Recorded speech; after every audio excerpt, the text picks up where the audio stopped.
C'est la capitale européenne qui ne dort jamais. Nous allons suivre le flot de 8 millions de Londoniens dans leur ville.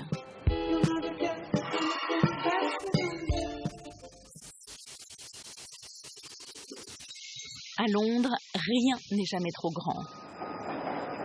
Voici le chantier le plus cher d'Europe, à 17 milliards d'euros. La future ligne de train rapide d'ouest en est. Nous sommes 40 mètres sous terre. C'est un exploit parce qu'à la surface, il y a d'énormes embouteillages, et en profondeur aussi. Il y a un nombre incalculable de tunnels souterrains.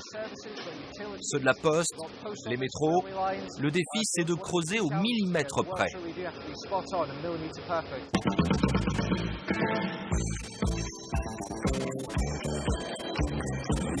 Ce grand chantier ne suffira pas à soulager le métro saturé. Bradley Rees habite en dehors de la ville. Londres est bien trop cher.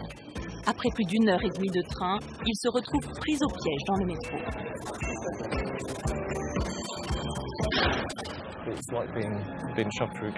Vous savez, on est dirigé vers les grilles comme du bétail. Il faut juste penser à sa destination, c'est tout.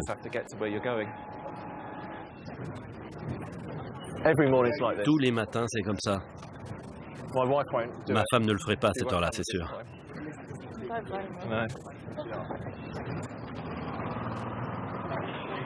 Une épreuve pour le fameux flegme britannique. Je crois qu'on va essayer le prochain. Celui-là est plein. J'en attends souvent 3, 4, voire 5 avant de pouvoir monter dans une rame.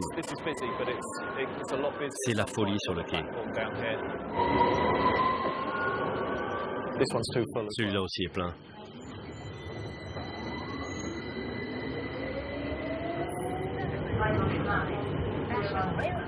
Et chaque mois, les transports en commun lui coûtent 600 €.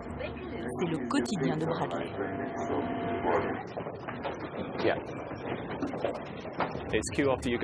On passe d'une queue à une autre. On suffoque en permanence.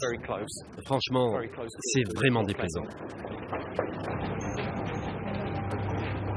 Le voici enfin arrivé sur Oxford Street, où se trouve la société informatique qui l'emploie.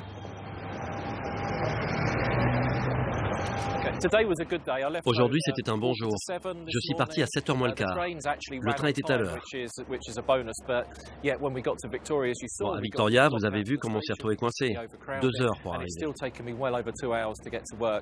Il y a 2 jours, j'ai mis 4h30 pour rentrer à la maison à cause d'un problème sur la ligne. C'est ma bataille quotidienne.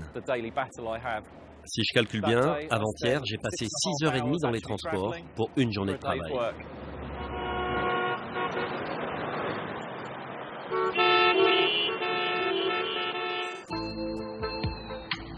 Plonger dans le chaos du métro avec un bébé, c'est vraiment l'expérience à éviter. Ce jeune couple n'envisage pas de renoncer à sa voiture. Ils vivent à près de 50 km du centre-ville. Le 4x4, c'est l'exception pour les jours de shopping. Et à chaque fois, il faut payer pour entrer dans Londres. On est ici, et là c'est le centre-ville payant. Maintenant, on peut rentrer dans la zone de péage. L'application et son guide. 11,50 £, près de 14 €, c'est le prix pour entrer dans la ville. Je peux tourner là, ce sera plus facile.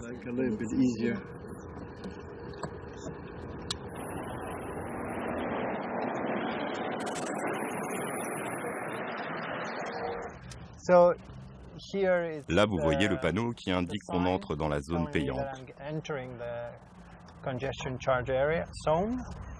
Une caméra enregistre ma plaque d'immatriculation.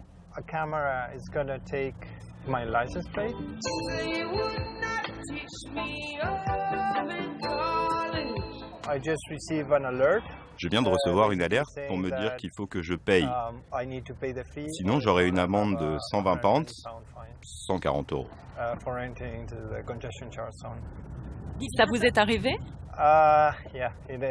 Oui, une fois, je ne m'étais pas rendu compte que j'étais entré dans la zone de péage. Je n'avais pas lancé l'application et je ne savais pas que j'avais franchi la ligne.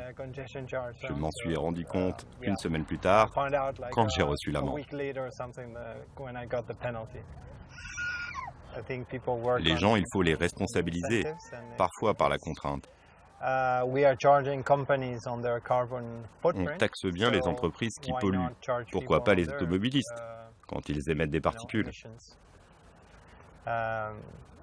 C'est dissuasif pour les gens qui veulent prendre leur voiture.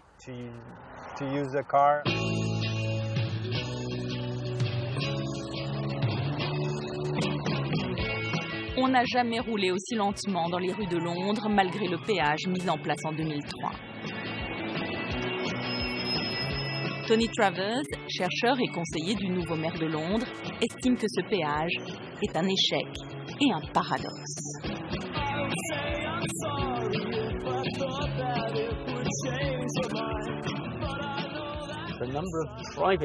Le nombre de voitures individuelles qui entrent à Londres le matin, à l'heure de pointe, a été réduit de 200 000 à 70 000 depuis 2003. Cela a libéré de l'espace. Regardez les véhicules qu'on croise. Une ou deux voitures seulement. On voit des bus, des gros camions, des taxis, des camionnettes de livraison. Là où les voitures circulaient, les autres véhicules ont rempli le vide. C'est simple. Et là, on va entrer dans un bouchon provoqué par des bus. Les élus locaux ont toujours pensé que plus de bus, c'était mieux. Mais ce n'est pas vrai. Ce qu'on veut, c'est un meilleur service de bus. Moins de bus, mais ponctuels. Les fameux Black Cab, encore au diesel, sont eux aussi pointés du doigt, accusés de polluer dans les embouteillages. La mairie les voudrait électriques, mais qui va payer? Moi, je veux bien faire ma part pour améliorer la qualité de l'air. Mais c'est une question d'argent. Des taxis écolos, ça coûte plus de 60 000 €. On va devoir faire beaucoup d'heures, peut-être même 18 heures par jour.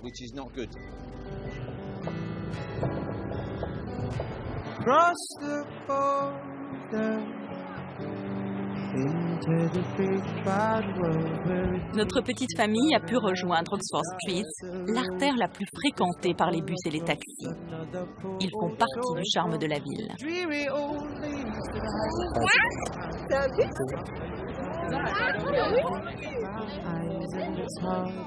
Mais à hauteur de poussette, c'est la pollution que les bébés respirent à plein poumon. And the girls are gorgeous. Suddenly the air smells much cleaner now, and I'm wandering around with a half-pack of cigarettes. Oxford Street, rue encaissée comme un canyon, concentre la pollution. L'association écologiste, représentée par cet avocat, vient de gagner son procès face au gouvernement pour non-respect des normes, avec pour preuve ses relevés de dioxyde d'azote. On atteint 120 microgrammes. La limite légale est de 40. Depuis 10 ans, on assiste à une augmentation massive de tous les véhicules diesel sur les routes. Ils émettent bien plus de dioxyde d'azote. Vu l'urgence, l'association Client Earth voudrait bannir toutes les voitures diesel du centre-ville.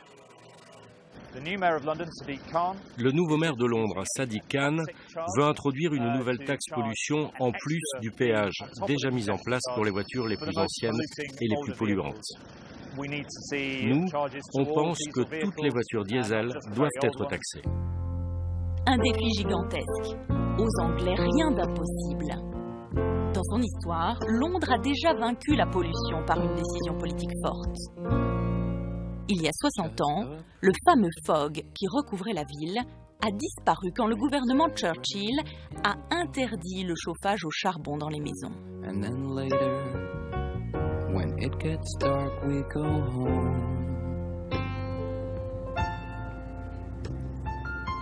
Trouver d'autres voies. Ceux qui peuvent se permettre de vivre en plein cœur de la ville ont le choix de la Tamise. Bateau-bus Wi-Fi et café au bar. Dernier arrêt, Canary Wharf et ses banques. Mais pour tous ceux qui sont obligés d'habiter loin, c'est un parcours du combattant. Au point que certains renoncent. Un handicap pour le recrutement dans les grandes entreprises. Ici, on en arrive même à penser que la solution, ce sont des HLM. Le patron de la City lui-même inaugure un nouvel immeuble social construit là où le mètre carré est l'un des plus chers du monde. C'est vraiment une belle vue sur la City et Canary Wharf. Londres est une ville extrêmement attractive. Le problème, c'est le prix des appartements. Tout le monde dit qu'il faut agir. Cela prendra du temps. Mais j'espère qu'on pourra construire de nombreux logements pour que Londres devienne accessible à tous.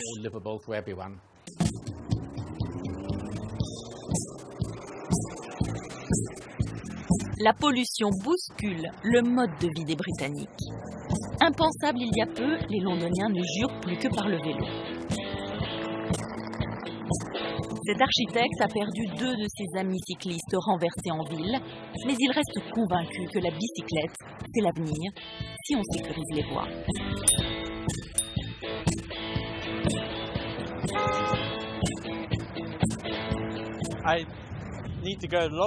J'ai besoin d'enchaîner les rendez-vous toute la journée.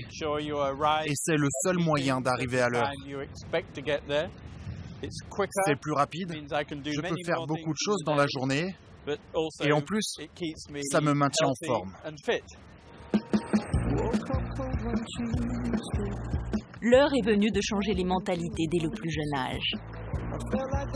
Cette mère de famille n'hésite pas à mener une véritable bataille psychologique dans l'école primaire de ses enfants.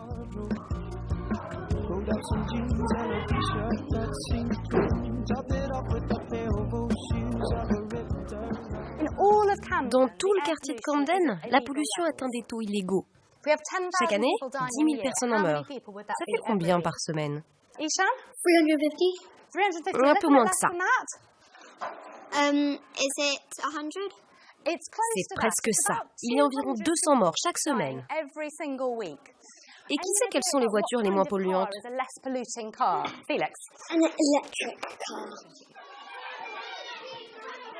Atelier pratique. Mesurer le taux de dioxyde d'azote autour de l'école. Les adultes n'écoutent pas les adultes. Les parents vont écouter leurs enfants. If the pollution was a really high level, we would suffer or we could die. We're very worried hearing that 10,000 people die every year. So I'm a bit upset that the government aren't doing anything. Alors, c'en est fini des rêves des petits garçons? I dream of having a limousine to myself because I want to be a professional boxer. An electric limousine, if I can afford it.